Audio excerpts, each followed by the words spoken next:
আজকে সকালের ব্রেকফাস্ট দেখো, আজকে সানডে, তাই সকালবেলা স্পেশাল খাবার কচুরি।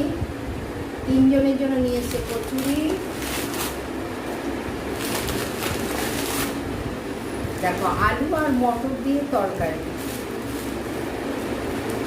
এখন 3 জনে খাবো।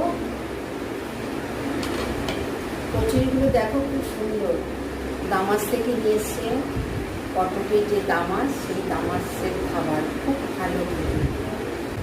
তো সকালবেলা যদি এত খাই, দুপুরে খেতে পারবো বলো?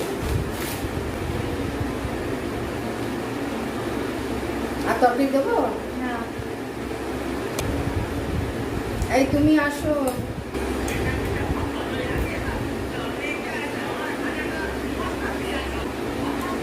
ভালো খেতে